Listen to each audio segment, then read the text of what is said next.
Hey everyone, I tried to find a good position here for recording this video. I followed some comments on Instagram about how to box on a normal sandbag without injuring yourself. So when it comes to people maybe like me who has practiced martial arts for quite some time, I mean I've been up in maybe 25 years I think now with martial arts.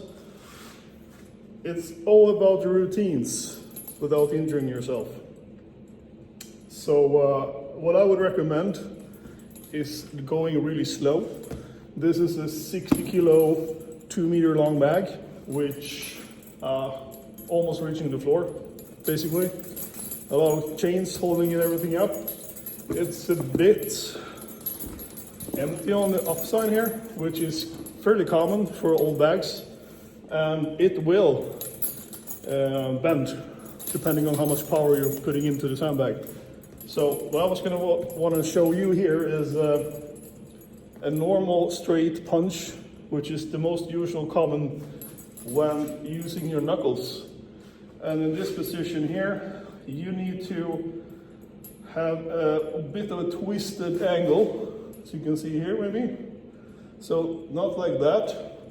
Maybe a very traditional karate punch you can see in the movies, but more or less going in a drilling position, as you can see here. You're switching a bit on the fist here, and it's just a position of turning a bit like this, short diagonal position, not like that, not like that, but somewhere in between.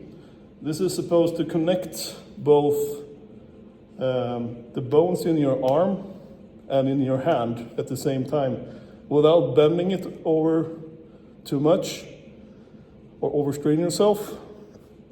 A good thing to do as a beginner, we also say this to a lot of women that starts to practice powerful punches, is the kumade, which is the bear punch. Bear claw, and it's easier, as you can see from this position, as you're using two connecting bones. It's your hand in an upright position, and also the lower part of your arm, which connects them together. And it's almost like a stopping punch, you can see like that. And depending on how used you are to punch it like this, you can practice that with a turn. Always with a turn, never just a static position. It's always a turn to utilize all the power you can use in a momentum. And it's the same thing with a normal punch. Always use, when it comes to martial art, the two front knuckles, as you can see in this position, never in between everyone. This is also to have as much power as possible going through your knuckles and turning, as you can see here. So if this would be a normal routine for me, just warming up, I would go like that in the beginning. And then stepping up with some more intensity.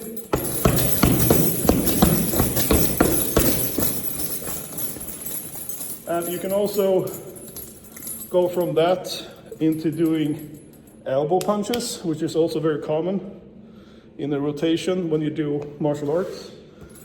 And going high or in between works great.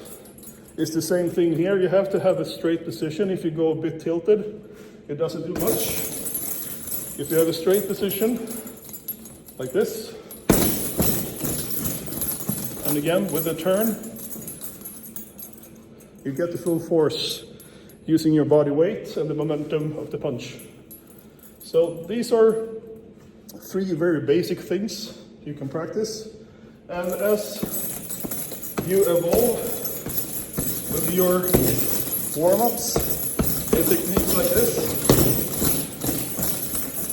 You also start to increase your performance and endurance, because there's a law in the nature, it's called Wolff's Law, which makes micro fractures in your bones, in your muscles as well, but most of the bones, that makes you more susceptible to feel that force without having injuries or pain, which can also result in